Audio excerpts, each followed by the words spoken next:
Namo Buddhaya, the large sutra on perfect wisdom, the Satasahasrika Prajnaparamita Sutram, chapter 20, Non-duality, Purna. This elder Subhuti, O Lord, when requested by the Tathagata to speak about perfect wisdom, fancied that the great vehicle was something that could be explained. Subhuti, I hope, O Lord, I have not transgressed against perfect wisdom when explaining the great vehicle. Lord, in agreement with perfect wisdom, you have, Subhuti, explained the great vehicle. And why? Because whatever wholesome dharmas there are that act as wings to enlightenment, be they disciple-dharmas, Pratyekabuddha-dharmas, Bodhisattva-dharmas, or Buddha-dharmas, they are comprehended in perfect wisdom and come together therein. Subhuti, which are these wholesome dharmas? The Lord, they are the applications of mindfulness, etc., to the 18 special Buddha-dharmas, the state of being always mindful and even-minded. They are all comprehended in the perfection of wisdom and come together therein. But what the great vehicle is, that the perfection are, what are the applications of mindfulness, etc., to the Buddha-dharmas, what the Dharma-Vinaya made known by the Tathagata, what form, etc., is, what the Dharma-element, such as the reality limit, the unthinkable element, and Nirvana, all these dharmas are neither conjoined nor disjoined, they are immaterial, undefinable, nonresisting, with one mark only, no mark. In this way, you describe, Subhuti, the great vehicle in agreement with the perfection of wisdom. And why? Because the great vehicle is not one thing and the perfection of wisdom another. The perfection of concentration, etc., again another. For the great vehicle and the perfection of wisdom and the other perfection are not two nor divided. Knowing the great vehicle one thing and the application of mindfulness, etc., to Buddha-dharmas another. In this way, you describe, Subhuti, the great vehicle in agreement with the perfection of wisdom. Negation of something to be attained. Impossibility of attainment. Nothing is ever really brought forth, Subhuti. Furthermore, Lord, a Bodhisattva who sets out in his journey does not approach the callful Bodhisattvahood from where it begins, nor from where it ends, nor in the middle either. From the boundlessness of form, etc., should the boundlessness of the Bodhisattva be known. A Bodhisattva's form, etc., does not exist, cannot be apprehended. Since in each and every way I do not get at a Bodhisattva or see him, what Bodhisattva should I instruct and admonish in what perfection of wisdom? Moreover, this Bodhisattva is a mere designation. This is as with the self. Although we speak of a self, yet absolutely the self is something uncreated. Since therefore all dharmas have no own being, what is that form which is something uncreated? What is uncreated, that is not form, etc.? How shall I instruct and admonish a non-creation in a perfect wisdom, which is also an uncreation, and yet one cannot apprehend as other than uncreated the dharmas of a bodhisattva who courses towards enlightenment? If then this is being expounded, the thought of a bodhisattva does not become cowed, solid, or regretful, and if his mind does not tremble, is not frightened nor terrified, then that bodhisattva, that great being, courses in perfect wisdom. Shariputra, for what reason, Venerable Subhuti, do you say that a bodhisattva does not approach from the beginning, end, or middle? Subhuti, it is because of the non-beingness, the emptiness, the isolatedness of a being, because of the absence of an own being in it, that a bodhisattva does not approach a bodhi being at the beginning, at the end, or in the middle. And why? Because as a result of the non-beingness of a being, its emptiness, its isolatedness, and the absence of one being in it, one cannot apprehend its beginning, etc. Nor is the non-beingness of a being, its isolatedness, its emptiness, the absence of one being in it, one thing, and the bodhisattva another, and beginning, middle, and end, again another. For all, these are not two nor divided.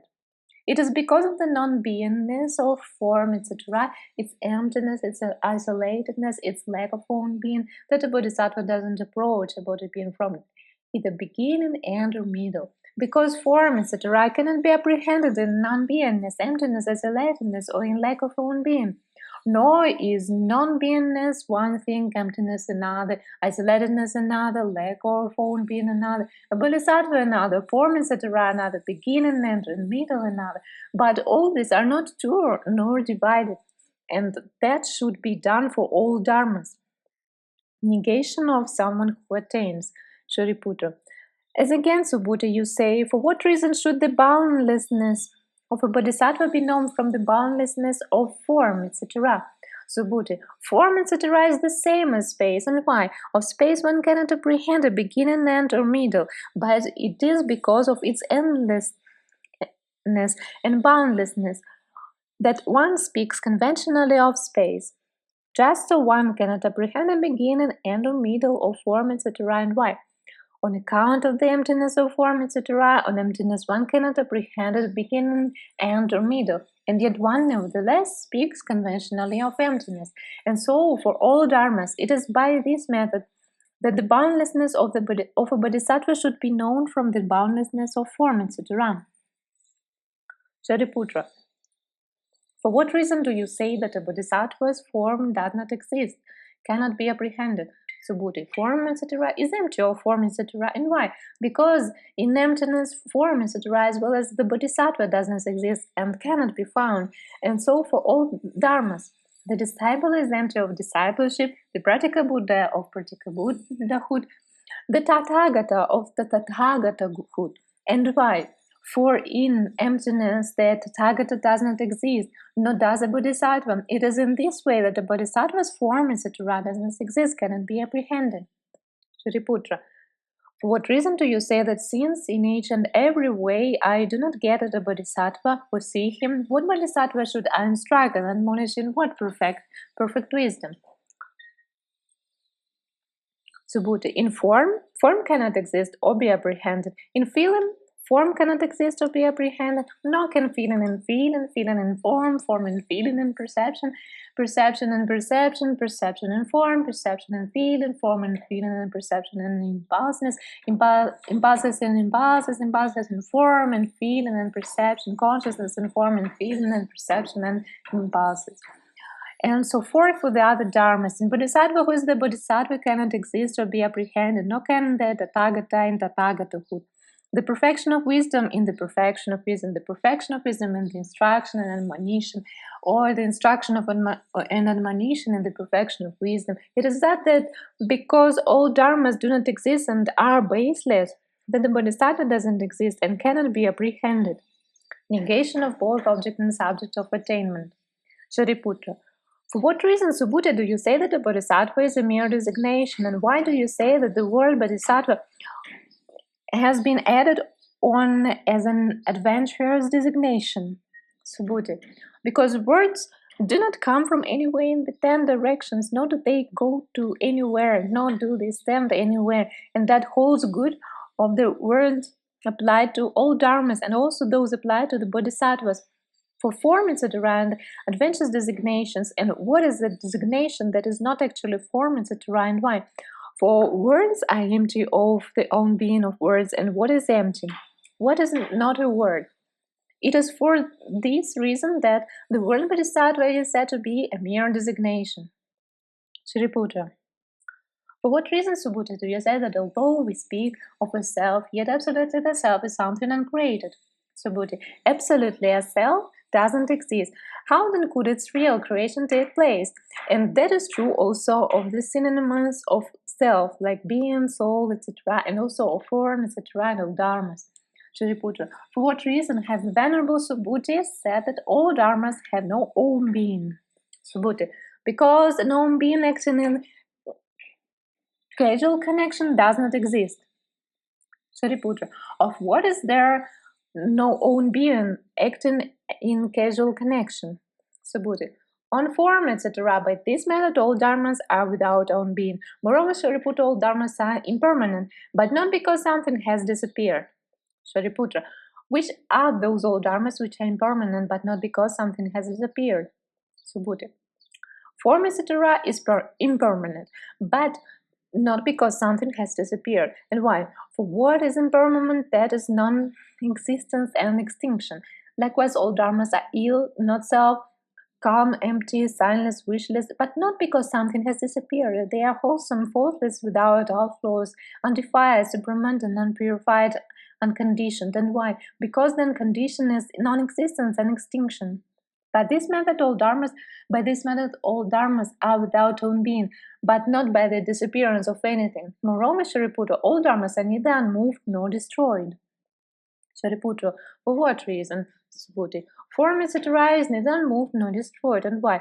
Such is its essential original nature. The same is true of all that is wholesome or unwholesome, faulty or faultless, with or without outlaws, defiled or undefiled, worthy or supramental, conditioned or unconditioned, defilement or purification, samsara or nirvana.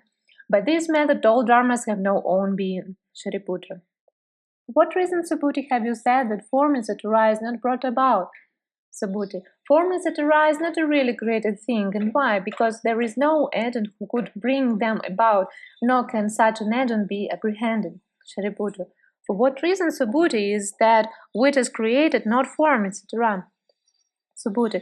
Because form, etc. is empty in its essential nature, and what is empty in its essential nature, of that there is no production or passing away, and in consequence also no alteration can be conceived of it. Shariputra. For what reason, Subhuti, do you say, how shall I instinct and admonish and non-creation in a perfect wisdom, which is also a non-creation? Subhuti. Because as a non-creation, so is perfect wisdom, and what is perfect wisdom? That is a non-creation. Perfect wisdom and a non-creation are therefore not two nor divided. Shariputra, for what reason can one not apprehend as other than uncreated the dharmas of a bodhisattva who courses towards enlightenment? Subhuti. Because a bodhisattva who courses in perfect wisdom does not review a non-creation as one thing and bodhisattva as another. A bodhisattva and non-creation are not two nor divided, nor does the review form, etc., as other than a non-creation. For non-creation and form, etc., are not two nor divided. Shariputra. For what reason, Venerable Subhuti, do you say that if when this is being expounded, the thought of a bodhisattva doesn't become cowed, startled, or regretful, and if his mind doesn't tremble, he's not frightened or terrified, then the bodhisattva courses in perfect wisdom? Subhuti. Because there, a bodhisattva reviews all dharmas as without inward striving, as similar to a moksha, a dream, a mirage, an echo, an image, a reflection of the moon and water, a magical creation and village of the Gandharmas. Non-duality. At the time when a bodhisattva who courses in perfect wisdom investigates those dharmas, at that time he doesn't approach form, etc., doesn't grasp at it, doesn't take his stand on it, doesn't settle down on it, doesn't make it known as a form, etc., is that. For bodhisattva who courses in perfect wisdom doesn't review form, etc. And why? Because the non-production of form, etc. is not form, etc. Form, etc. and non-production are not two, not divided. What is the non-production of the Dharma-element that is not the Dharma-element? What is the non-production of suchness, the space element, the reality limit, the unthinkable element, enlightenment, and the knowledge of all modes that is not suchness, etc., not the knowledge of all modes? It is thus that the Dharma element and the non-production are not two nor divided. This is thus that suchness, etc., not the knowledge of all modes, and non-production are not two or divided. And why? Because non-production is not one or two, nor many or single. Therefore, the non-production of the knowledge of all modes is not the knowledge of all modes. The passing away of form, etc., is not form, etc. It is thus that the skandhas and passing away are not two or divided. And why? Because passing away is not one or two, not many or single. Therefore, that is the passing away of the five skandhas, that is not the five skandhas, and so far all dharmas. Inasmuch as one calls anything form, etc., one makes account of what is non-dual. That is the end of the 20th chapter of the large sutra on perfect wisdom, the Satasahasrika Prajnaparamita Sutram.